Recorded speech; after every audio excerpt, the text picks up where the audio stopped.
90% శత్రువులనే వాళ్ళు ఎక్కడో ఉండరు. మనకి బాగా కావాల్సిన వాళ్ళు, మనకి తెలిసిన వాళ్ళలోనే ఉంటారు. అది వాళ్ళే అని తెలుసుకునే లోపు జరగాల్సిన నష్టం జరిగిపోతుంది. అందరికీ హాయ్! ఎలా ఉన్నారు? ఈరోజు నేను చెప్పబోయే స్టోరీ చాలా ఇంట్రెస్టింగ్‌గా ఉంటుంది. ఎక్కడ కూడా స్కిప్ చేయకుండా వినండి. అండ్ ఈ స్టోరీకి నేను పెట్టిన పేరు 'అనిత అండ్ ద షాడో'.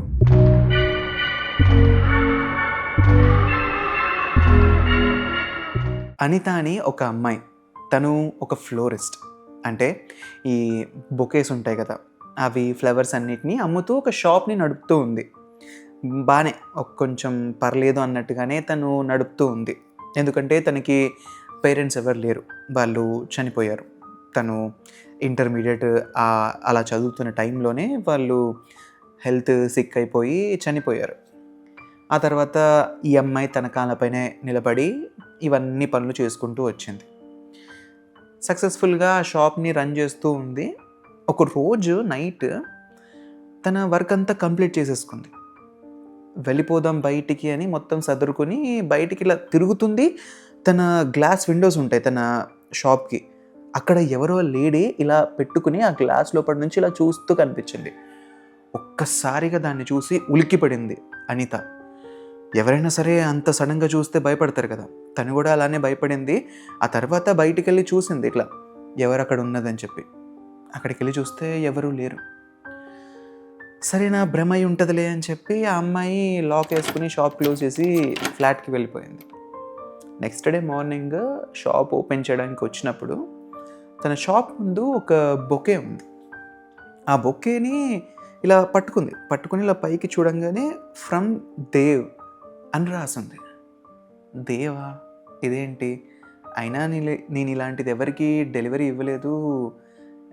ఇక్కడ తీసుకొచ్చి ఎవరైనా పెట్టారా? అసలు ఏంటిది అని చెప్పి దాని దగ్గర నుంచి చూస్తున్నప్పుడు తనకి ఆ వాడిపోయిన పువ్వులు ఏదైతే ఆ బొకే ఉందో మొత్తం వాడిపోయిన పువ్వులు ఉన్నాయి దాంట్లో. కానీ ఒక మంచి స్మెల్ రావడం స్టార్ట్ అయింది దాని నుంచి.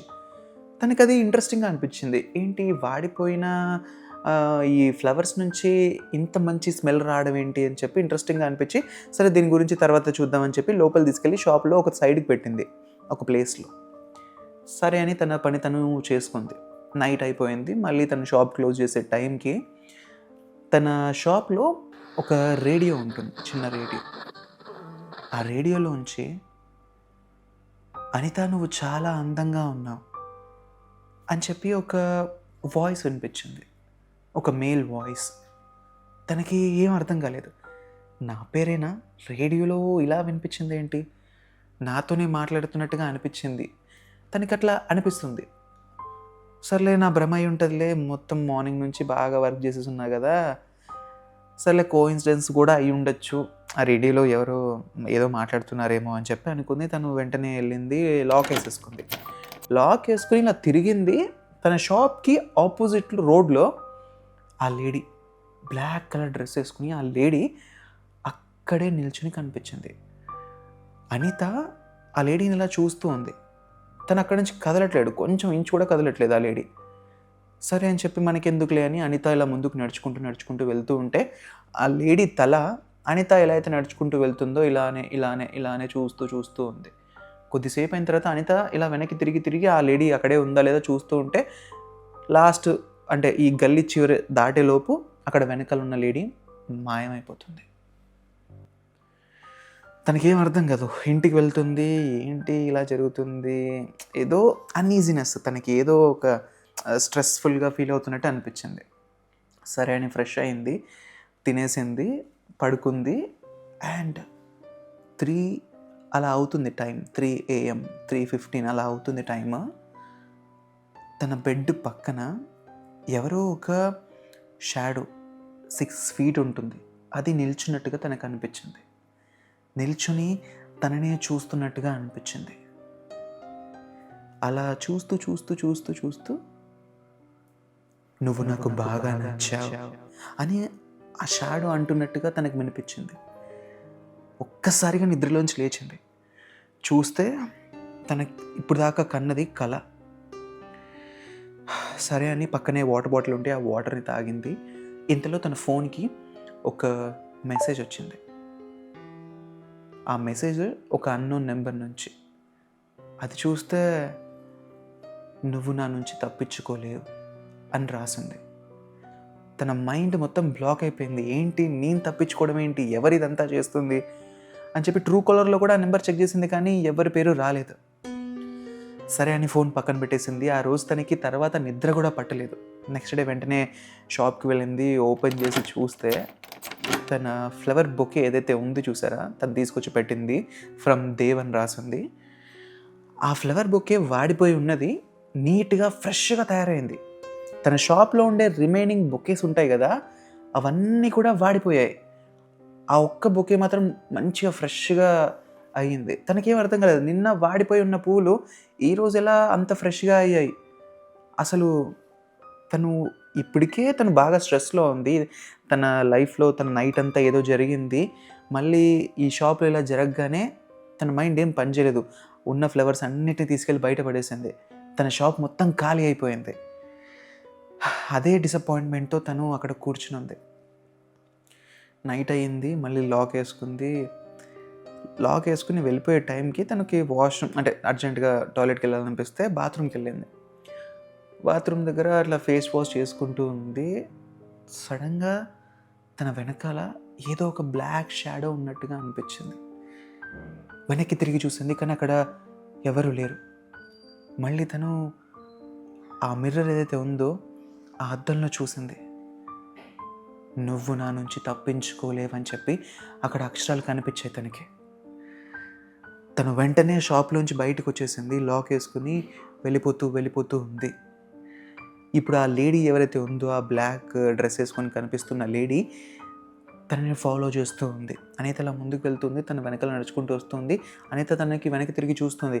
ఈ అమ్మాయి ఏంటి, ఈ లేడీ ఏంటి నన్ను ఫాలో అవుతుంది అని చెప్పి తను ఫాస్ట్గా నడుచుకుంటూ ఇక్కడ సందు ఉంటే ఆ సందులోకి ఇలా వెళ్ళిపోయింది. ఈ లేడీ ఫాస్ట్గా వచ్చి ఆ సందు దగ్గరికి రాగానే ఇక్కడ అనిత నిల్చుని ఉంది. ఏంటి నన్ను ఎందుకు ఫాలో అవుతున్నావు నువ్వు, ఆ రోజు నుంచి చూస్తున్నాను, ఏం కావాలి నీకు అని చెప్పి గట్టిగా అరుస్తుంది అనిత. నువ్వు నా మీద అరిస్తే ఏం ప్రయోజనం లేదు, దేవ్ వచ్చేస్తున్నాడు, నువ్వు వాడి నుంచి తప్పించుకోలేవు అని చెప్పి ఆ లేడీ అంటుంది. దేవ్ ఎవరు, నేను వాడు తప్పించుకోవడం ఏంటి, ఏం మాట్లాడుతున్నావు నువ్వు అని చెప్పి తనతో అంటుంది.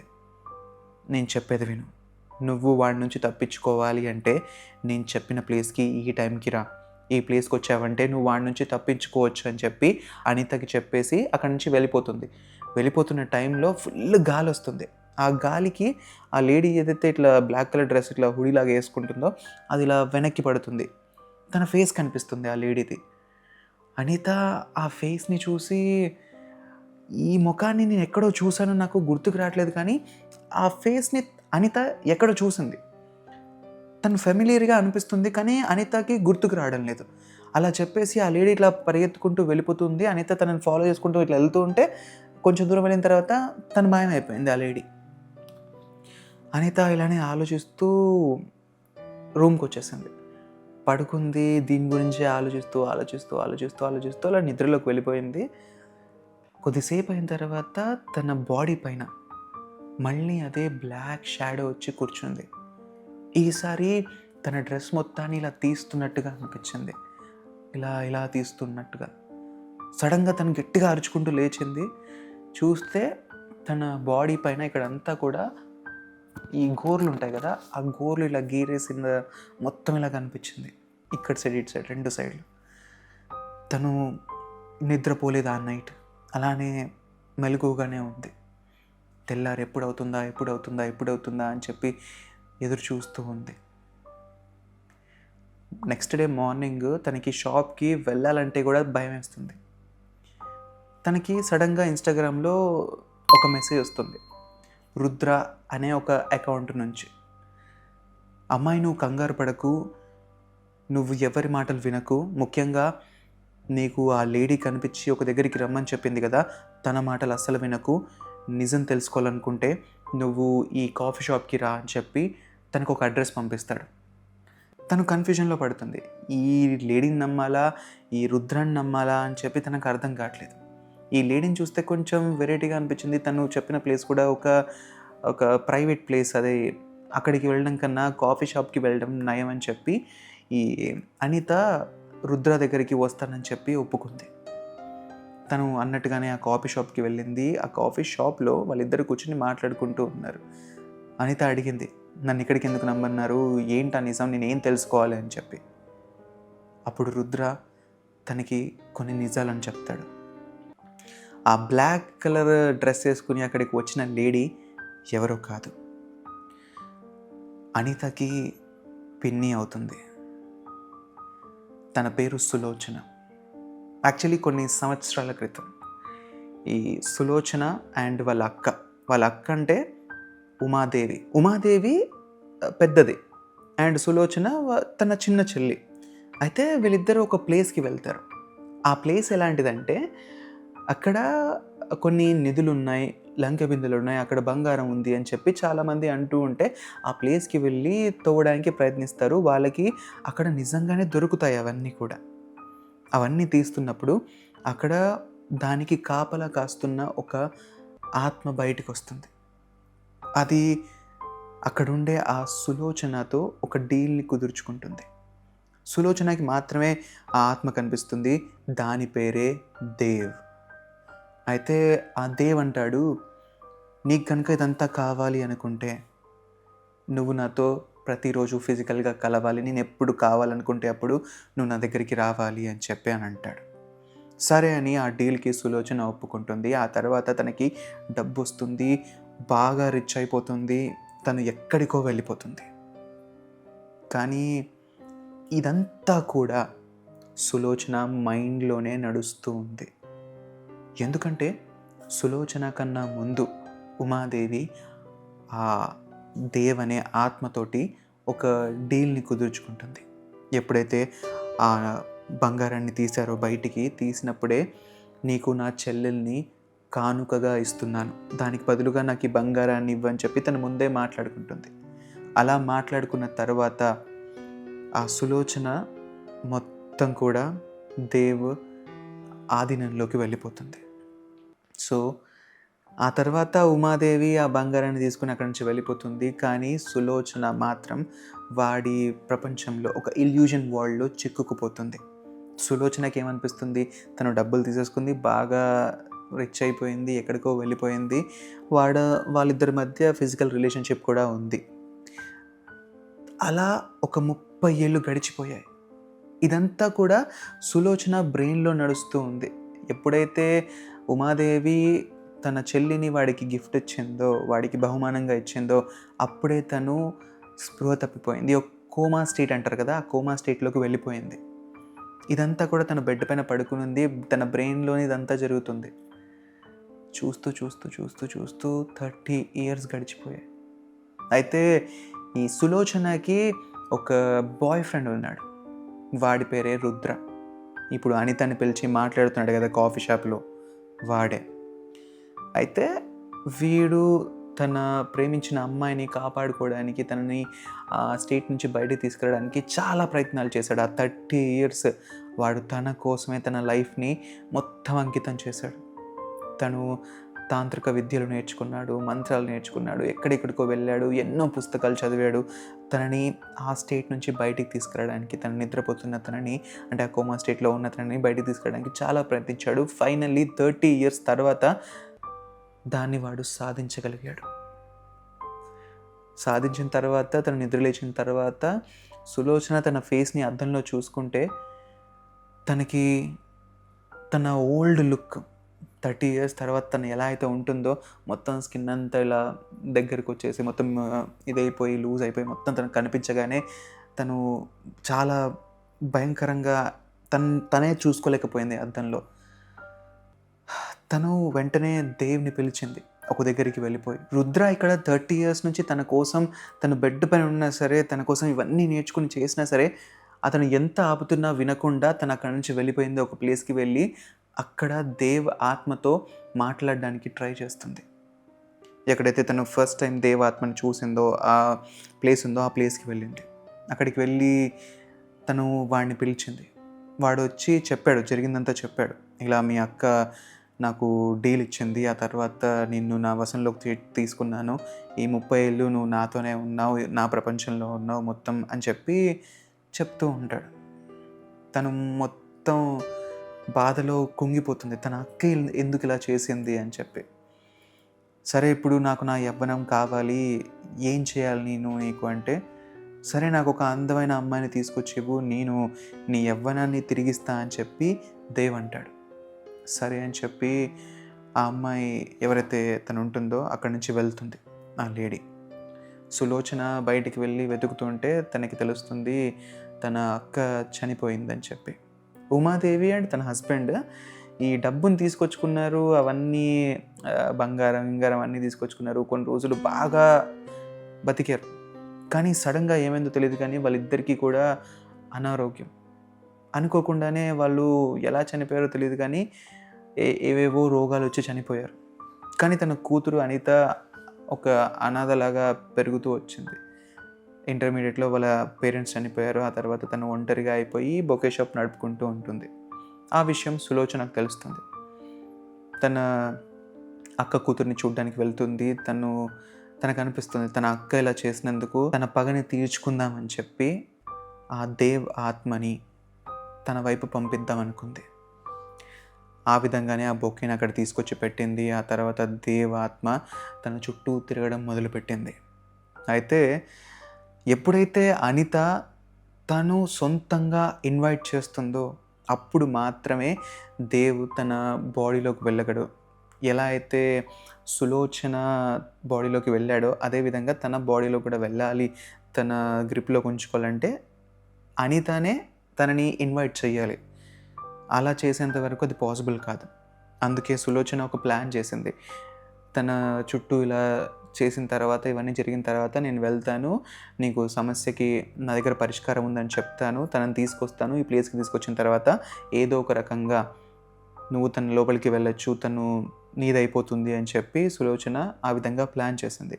అంతలోపు రుద్ర వీటన్నిటిని తెలుసుకుని అనితని కలవడానికి వచ్చి జరిగిందంతా చెప్పాడు. వీళ్ళిద్దరు కూడా ఇప్పుడు ప్లాన్ చేశారు. నీకేం తెలియనట్టుగా సులోచన దగ్గరికి వెళ్ళు, అక్కడికి వెళ్ళిన తర్వాత మనం ఏం చేయాలో అక్కడ చేద్దామని చెప్పి ప్లాన్ చేసుకుంటారు. సరే అని చెప్పి తను సులోచనతో అక్కడికి వెళ్తుంది. అక్కడికి వెళ్ళిన తర్వాత తనని ఒక రౌండ్ సర్కిల్లో నిల్చోమంటుంది. అక్కడ ఏవో ముగ్గులు వేసి ఉంటాయి. ఇక్కడికి నిల్చున్న తర్వాత తను చెప్పిన కొన్ని మంత్రాలను చదవమంటే తను చదువుతూ ఉంటుంది.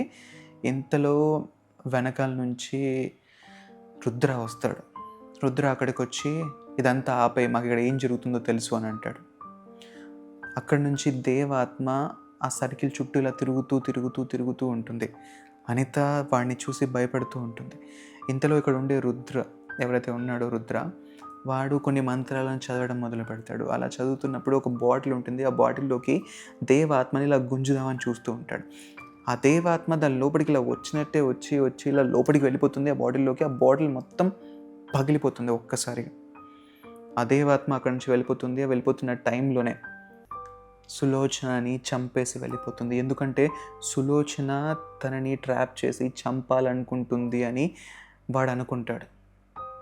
అనుకుని సులోచనని అక్కడే చంపేస్తాడు. ఆ తర్వాత వాడు మాయమైపోతాడు. అక్కడున్న అనిత అండ్ రుద్ర వీళ్ళిద్దరూ మాట్లాడుకుంటారు. ఎలా అయినా సరే వాడు మళ్ళీ తిరిగి వస్తాడు. వాడు తిరిగి వచ్చినప్పుడు వాడిని అంతం చేయాలి మనము. వాడిని అంతం చేయాలంటే ఒకే సొల్యూషన్ ఉంది. వాడి బ్లడ్ లైన్, అంటే వాడి వంశానికి సంబంధించిన బ్లడ్ కానీ, వాళ్ళ టీత్ కానీ అండ్ వాళ్ళ బోన్స్ని కానీ యూజ్ చేసి కొన్ని రిచువల్స్ చేస్తే వాడి ఆత్మని వాటిల్లో బంధించవచ్చు. ఆ తర్వాత మనం దాన్ని శాశ్వతంగా ఈ భూమి పైన లేకుండా చేయొచ్చు అని చెప్పి రుద్ర అంటాడు. కానీ వాడి వంశానికి చెందిన వాళ్ళు మనకి ఎక్కడ దొరుకుతారు, మనకెలా తెలుస్తుంది అని అనిత అంటుంది. అప్పుడు అతను అంటాడు, కంగారు పడాల్సిన అవసరం లేదు. ఎప్పుడైతే సులోచన తను 30 years ఆ బెడ్ పైన ఉందో చాలామంది పిల్లలకి జన్మనిచ్చింది. అందులో ఒకే ఒక అబ్బాయి బ్రతికాడు. వాడిని ఒక డాక్టర్కి ఇచ్చి వాడిని పెంచమని చెప్పాను. వాడిని ఎప్పటికప్పుడు నేను చూడ్డానికి వెళ్తూ ఉంటాను. వాడు చూడ్డానికి చాలా మొత్తం వికారంగా ఉంటాడు. వాడికి 2 కొమ్ములు కూడా ఇటువైపు నుంచి వచ్చి ఉంటాయి. వాడు ఒక రాక్షసుడిలాగా కనిపిస్తాడు. నాకు తర్వాత తెలిసింది ఏంటంటే సులోచన వాడితో ఫిజికల్గా తను ప్యారలైజ్ అయి ఉన్నప్పటికీ వాడితో ఆ ప్రపంచంలో ఫిజికల్గా కలుస్తున్నప్పుడు వాళ్ళిద్దరికి పుట్టిన బిడ్డే వాడు. అంటే వాడి వంశానికి చెందిన వాడేవాడు. వాడి దగ్గర నుంచి ఒక చిన్న టీత్ తీసుకొని నేను చేయాల్సిన కొన్ని రిచువల్స్ చేస్తే నీ చేతులతో వాడి నుదుటి పైన దాన్ని పెట్టావంటే వాడి ఆత్మ దానికి అటాచ్ అయిపోయి దాని లోపలికి వెళ్ళిపోతుంది. ఆ తర్వాత మనం దాన్ని ఎక్కడైనా భద్రంగా దాచిపెట్టచ్చు అని చెప్పి అంటాడు. అదేవిధంగా వాళ్ళు ఎక్కడైతే ఈ అబ్బాయిని వాడి కొడుకుని పెట్టారో అక్కడికి వెళ్తారు, చూస్తారు. చూస్తే ఆ డాక్టర్ ఎవరైతే పెంచడానికి అక్కడ పెట్టారో వాడిని, ఆ డాక్టర్ చనిపోయి ఉంటాడు.